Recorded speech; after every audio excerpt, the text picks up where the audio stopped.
and students, in the last period we have discussed about the topic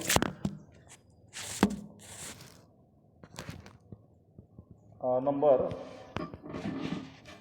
1.4, Pillars of Democracy. Dear friends and students, in the last period we have discussed about the part such as icebreakers, for example, government of the people, by the people and for the people. This quotation कुणी म्हणलंय हे quotation? तर Abraham Lincoln. त्यानंतर a system where government is elected and ruled by the people is called democracy. त्यानंतर a democratic country is governed by its constitution, which is written by Dr. Babasaheb Ambedkar. And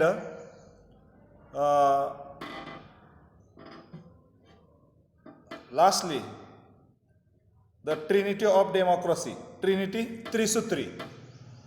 लोकशाहीची त्रिसूत्री: स्वातंत्र्य, समता आणि बंधुता. हे तीन सूत्र, प्रिन्सिपल्स. त्याचबरोबर स्वातंत्र्य म्हणजे काय, समता म्हणजे काय, बंधुता म्हणजे काय, घटना कोणी लिहिली याच्याविषयीची माहिती पेज नंबर 35 वर बघितली. त्यानंतर आपण पेज नंबर 36 बघितलं की जेणेकरून डॉक्टर बाबासाहेब आंबेडकर यांची लिटररी हिस्ट्री और सोशल वर्क याबद्दल बघितलं.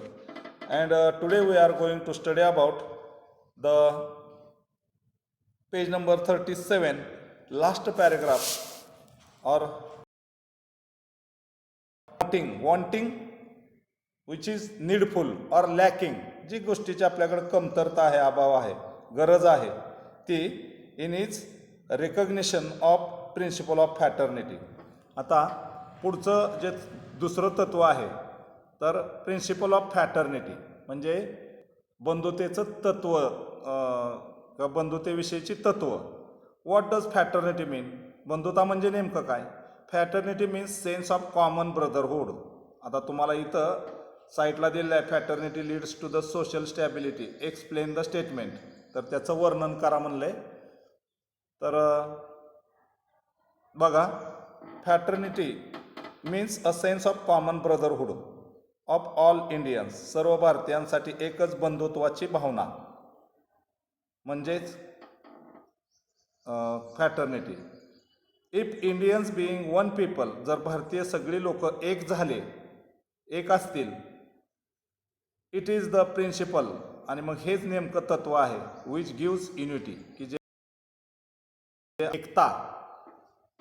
आपण सगळे एक, अनेक जाती, धर्म, परंपरा आहेत, परंतु युनिटी आहे आपल्या देशाचं, that is the principal.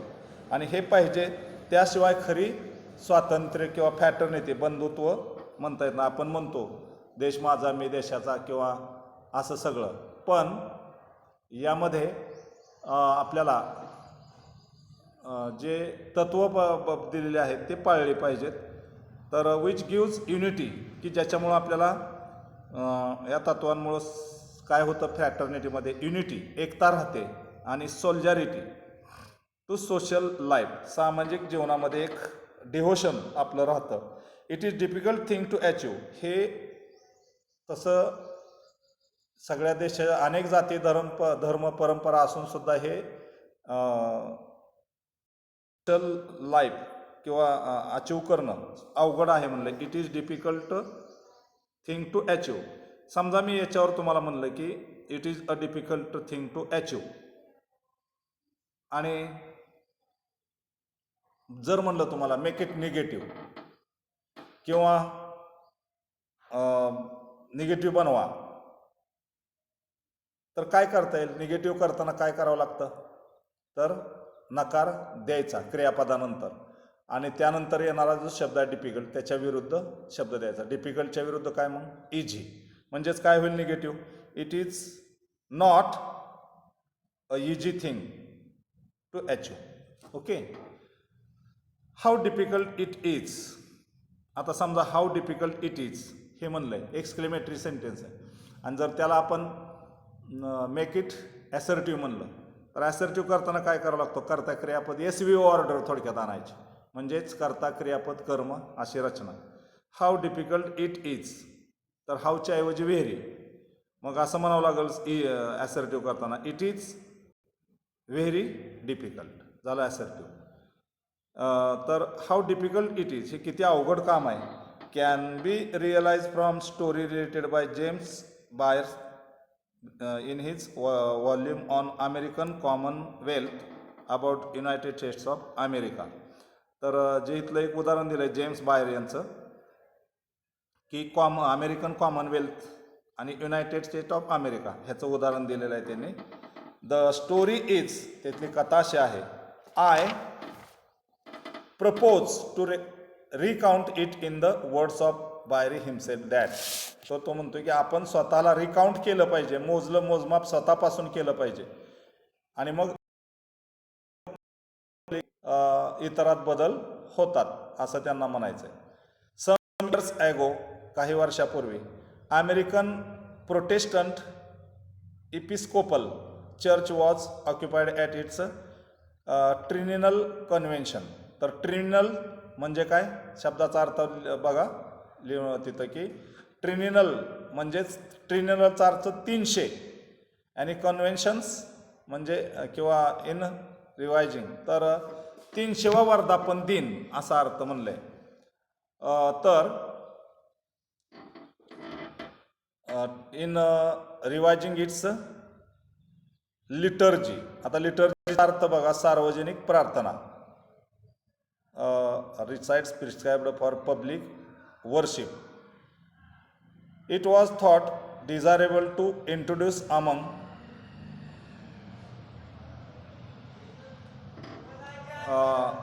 the short sentences prayers, a prayer for whole people. सर्व लोकांसाठी एकच प्रार्थना. आणि मग काय, an eminent New England divine proposed words, O Lord bless our nation.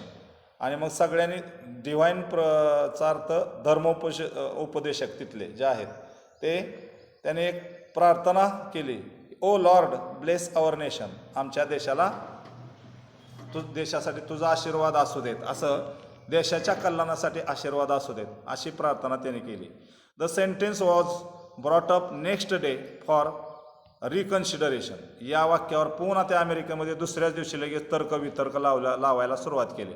Wien so many objects were raised, अनेक त्याच्यावर objection आली की ही प्रार्थना कशी काय घेतली म्हणून. म्हणजेच on the spur of afternoon O Lord bless our nation accepted one afternoon on the spur of movement. Spur of movement उत्साहाच्या भरात किंवा उत्साहपूर्तीच्या भरात ते वाक्य गेलं. पण sentence was bought up next day for reconsideration, दुसऱ्या दिवशी त्याच वाक्यावर पुन्हा तर्क.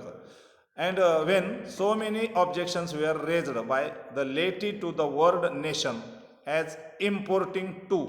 लेटीचा अर्थ सामान्य लोक, सर्वसामान्य लोकसुद्धा त्याच्यावरती सूचित करू लागले.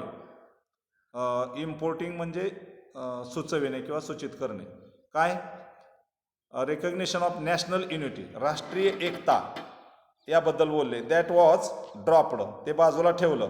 And instead there were adopted words, म्हणजे राष्ट्रीय एकता हा शब्द बाजूला ठेवून त्यांनी फक्त शब्द काय केले, ओ लॉर्ड ब्लेस आवर नेशन. तर ते त्याच्यामध्ये युनिटी पाहिजे होते हा शब्द, असं त्यांनी लोकांनी केलं. ब्लेस दिस युनायटेड नेशन्स, तर ह्या युनायटेड म्हणजे युनिटी, देशाची एकतेसाठी आशीर्वाद द्या असं वाक्य पाहिजे होतं. There was so little solidarity in the USA, आणि इथं जे युनायटेड स्टेट ऑफ अमेरिकामध्ये सोल्जॅरिटी जे आहे ना, म्हणजेच आपलं योगदान ते कमी आहे. At the time when this accident occurred when this incident occurred that the people of America did not think that they were a nation. तर त्या लोकांनी हे विचारात घेतलं नाही की ते सगळे लोक म्हणजेच नेशन आहेत, राष्ट्र आहे. If the people of United States could not feel that they were nation, जर त्या युनायटेड स्टेटमधल्या लोकांना आपण राष्ट्र आहोत सगळेजण हे वाटत नसेल तर how difficult it is for Indians to think. मग भारतीयांना तर किती अवघड आहे हे असा विचार करणं की that they are a nation, तर ते सुद्धा एक राष्ट्र आहे. आय रिमेंबर डेज, आंबेडकर पुढं म्हणतात, डॉक्टर बाबासाहेब आंबेडकर पुढं बोलतायत, I remember that remember the days, ते दिवस मला आठवतात, Wien politically minded Indians resented the expression, resented dislike, नापसंती. भारतीयांना सुद्धा हे जे पॉलिटिकली माइंडेड म्हणजे राजकीय इंटेन्शन किंवा हेतू असणारे जे भारतीय आहेत त्यांना ते आवडलं नाही expression. The people of India, भारतातील लोकांना, they prepared the expression the Indian nation.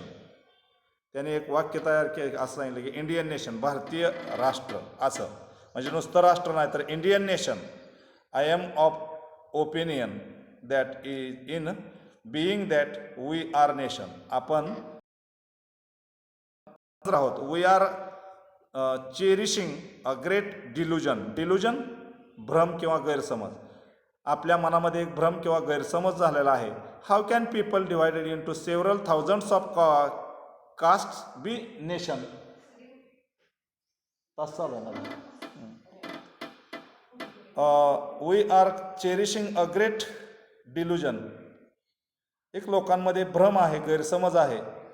How can people divided into several thousands of caste be a nation, एका अशा हजारो जाती धर्म परंपरा आहेत एका राष्ट्रात कशा गुंपायच्या ते. द सुनर वी रिअलाइज दॅट, लगेचच अशी जाणीव झाली की that we are not as yet nation in the social and psychological sense of word, तर आपण एक राष्ट्र नाही कशाच्या बाबतीत, सामाजिक आणि सायकोलॉजिकल म्हणजे मानसशास्त्रीय दृष्ट्या sense of word. The better for us, आपल्या सगळ्यांसाठी एक गोष्ट अशी, फॉर देन ओनली, नेक्स्ट पेजवरती आपण गेलो आहे, सॉरी, हां हे लास्ट पेज आपण शेवटचा भाग. For then only we shall realise the necessity of, page number 38 वर बघा, shall realise necessity of becoming a nation, पण आपण सगळे एक राष्ट्र आहोत ह्याची नेसेसिटी, गरज. And the seriously think of ways, seriously think of ways म्हणजे आपल्या ज्या थिंकिंग वेज आहेत ते बदलल्या पाहिजे. And means of realising the goal, आणि ध्येय निश्चिती अस्तित्वात आणणं गरजेचं आहे. द रिअलायझेशन ऑफ धिस गोल, हे जे गोल आहे, ध्येय आहे, ते वास्तवात आणणं is going to be very difficult, हेच मात्र अवघड होत आहे. For more difficult than it has been in the United State, अमेरिकेमधले युनायटेड स्टेट आहे ना त्याच्यापेक्षा पुढं आपल्याला हे अवघड होत आहे. The United States has no caste problem, त्या अमेरिकेमध्ये जाती धर्माचा समस्या नाही. पण in India there are caste, भारतामध्ये अनेक जाती आहेत. द अँटी नॅशनल, राष्ट्रविरोधी, हे जाती आणि जाती धर्म हेच आपल्याला राष्ट्रविरोधी आहेत की आपल्या देशामध्ये अनेक जाती आहेत आणि राजकारणी लोक, पॉलिटिकल जे लोक आहेत ते काय करतात, जाती जातीमध्ये तेढ निर्माण करतात आणि राजकीय पोळी भाजून घेतात. तर हे अँटी नॅशनल जे हे आहे आपलं, the caste are anti national, जाती ह्या काय आहेत तर राष्ट्रविरोधी गोष्टी आहेत. इन द फर्स्ट प्लेस, सुरुवातीला, because they bring about the separation in social life, तर सामाजिक जीवन जे आहे ना त्याच्यापासून ह्या जाती, ज्या विभिन्न जाती आहेत ते सेपरेशन होते, विभक्ती होते आणि मग युनिटी राहत नाही. दे आर अँटी नॅशनल, आणि राष्ट्रविरोधी आहेत ह्या जाती. ऑल्सो बिकॉज दे जनरेट जिलसी, कारण प्रत्येक जातीची वेगवेगळी जिलसी म्हणजेच स्वार्थ आहे. अँड अँटीपॅथी म्हणजे द्वेष मत्सर आहे त्या प्रत्येक जातीचा या दुसऱ्या. अँड क्रीड, कास्ट अँड क्रीड, जाती धर्मांमध्ये तेढ निर्माण होते कारण त्या जाती धर्माचे धर्म परंपरा वेगवेगळे असतात. तर शेवटचा भाग बघा आता, कास्ट अँड क्रीड, जाती धर्म. But we must overcome all these difficulties, पण आपल्याला ह्या ज्या जाती धर्म परंपरा आहेत ना ह्याला एकच, आपलं सगळ्याचं रक्त एकच आहे, लाल आहे. माणूस कापला तर त्याचे रक्ताचे रंग वेगवेगळे नाहीत, सगळ्याचा रक्ताचा कलर रेड आहे, म्हणजेच वी आर वन. आणि unity in all caste and creed, सर्व जाती धर्मामध्ये युनिटी पाहिजे. And our caste is only Indian, आपली सगळ्याची जाती एक भारतीय, हे सगळ्यांनी थिंकिंग केलं पाहिजे. But we must overcome all these difficulties. आपण सगळ्यांनी या समस्येवरती जी समस्या आहे जाती धर्माची त्याच्यावर आपण मात केली पाहिजे. If we wish to become a nation in reality, जर आपण सगळेजण मिळून जाती धर्म बाजूला काढून आपण सगळेच जण मिळून एक राष्ट्र आहोत हे रियालिटीमध्ये जर आणलं, फॉर फ्रॅटर्निटी, मग फ्रॅटर्निटी म्हणजेच बंधुता, can be fact only Wien there is a nation. आणि मग सगळ्याची बंधुता, आपण बंधू जाती धर्म न म्हणता बंधू म्हणजे बंधुत्वाची भावना, सगळ्या जातींबद्दल एक केलं की राष्ट्र एक होऊन जात आहे. Without fraternity, equality and liberty will be no deeper than coats of paint. तर म्हणजे इथं डॉक्टर बाबासाहेबांना म्हणायचं की स्वातंत्र्य बंधुत्वाशिवाय आपण आपल्या राष्ट्राची देशाची प्रगती करू शकत नाहीत. म्हणूनच त्याने हे ट्रिनिटी, ती त्रिसूत्री सांगितलेली, कुठली? Equality, liberty and fraternity. म्हणजेच किंवा लिबर्टी स्वातंत्र्य, इक्वॅलिटी समानता आणि फ्रॅटर्निटी बंधुता. तर स्वातंत्र्य, समता आणि बंधुता ह्या गोष्टी एकत्र आल्याशिवाय आपल्यामध्ये राष्ट्रीय युनिटी, नॅशनल एकता, जी काय नॅशनल युनिटी म्हणजेच राष्ट्रीय एकता निर्माण होणार नाही. तर खूप सुंदर पद्धतीने डॉक्टर बाबासाहेबांनी आपल्या देशाची कॉन्स्टिट्यूशन, राज्यघटना लिहिली. बरेचसे रूल्स, नेम त्यामध्ये करून ठेवलेत आणि ज्याच्यावर आपला देश आजही अनेक जाती धर्म परंपरा असूनसुद्धा व्यवस्थित चालू आहे. काही वेळेला फक्त राजकारणी लोक त्याच्यामध्ये डिस्टर्बन्स करतात, तरीसुद्धा इतर देशामध्ये अनेक आपल्यासारख्या अनेक जाती धर्म नाहीत. आपल्यामध्ये 18 पगड जाती असूनसुद्धा आपला देश गुण्यागोविंदानं नांदतोय. कारण या देशाला आपल्या डॉक्टर बाबासाहेबांसारखे लोक लाभली. त्याचबरोबर बरेचसे संत, महासंत, ऋषी, महाऋषी, मुनीज, महामुनीज यांनी काय धर्म परंपरा आणि एकतेची शिकवण लावून दिली. त्यामुळं आपल्या देशामध्ये युनिटी इन डायव्हर्सिटी म्हणजेच एकतेतून समानता किंवा डायव्हर्सिटी म्हणजे विविधता, विविधतेतून एकता, ह्या गोष्टी आपल्या इथं गुण्यागोविंदानं नांदत आहेत. म्हणूनच भारत देशाला जे संत तुकाराम असतील, ज्ञानेश्वर असतील आणि ज्या काय परंपरा आपल्या देशातल्या आलेल्या आहेत की सगळ्या जगाला भारतातल्या एका व्यक्तीनं गोलमेज परिषदेला जे भाषण झालं आणि त्या भाषणाला आपल्या देशाचा प्रतिनिधी स्वामी विवेकानंद म्हणून होते. प्रत्येकजण माझा देश श्रेष्ठ, माझा धर्म श्रेष्ठ, माझा मी श्रेष्ठ मानत होते. पण आपल्या देशाचे प्रतिनिधी जे गेलते स्वामी विवेकानंद, त्यांनी सगळ्यांना पहिल्या शब्दात सांगितलं, my brothers and sisters of America. Brother sister हे नातं जगाला शिकवणारा पहिला भारतीय आहे स्वामी विवेकानंद. आणि मग त्यांनी माझा देश ग्रेट, माझा धर्म ग्रेट हे सांगितलंच, पण दुसऱ्याला द्वेष मत्सर हेवा न करता जगामध्ये मी पहिल्यांदा धन्यवाद देतो अमेरिकन बांधवाला की जगातल्या प्रत्येक व्यक्तीला वेगवेगळ्या धर्माविषयी माहिती मिळते. आणि मी भारताची एक परंपरा आहे, भारताचा एक जात धर्म आहे आणि त्या भारताच्या विषयीचा प्रतिनिधी म्हणून मी माझ्या देशाविषयी काय थोडं मांडायला आलेलो आहे. आणि जेव्हा brothers and sisters of America म्हणलं तेव्हा टाळ्यांचा कडकडाट झाला. का तर कोणी भाऊ बहिणीचं नातं हे जगाला आपल्या भारतानं शिकवलेलं आहे आणि त्याचं बरंचसं श्रेय डॉक्टर बाबासाहेब आंबेडकरांनी आपली घटना लिहिलेली आहे. आणि त्या घटनेमध्ये स्वातंत्र्य, समता आणि बंधुता ह्या त्रिसूत्रीमुळं आपल्यात सुद्धा अनेक जाती धर्म असूनसुद्धा बराचसा देश आणि याला कारण आहे आपली कॉन्स्टिट्यूशन, राज्यघटना. आणि due to it we are safe and sound here. So this is the information we have studied in the topic 1.4, the pillars of democracy. This is basically pillars is metaphorically it is used pillars, column or beam indicates that its strongness. In the same way, liberty, equality, and fraternity are with us, then our nation becomes strong. That is the metaphorically used word. आपण काय म्हणतो metaphor, रूपक. आणि या रूपकातून आपल्याला हे ह्याने पटवून दिलेलं आहे. In this way we have finished, we have completed with all angle the topic. Name of the topic is Pillars of Democracy, written by Dr. Babasaheb Ambedkar. So today we are going to stop here. Thank you. For the next period we are going to next part. Till then we are going to stop here. Thank you.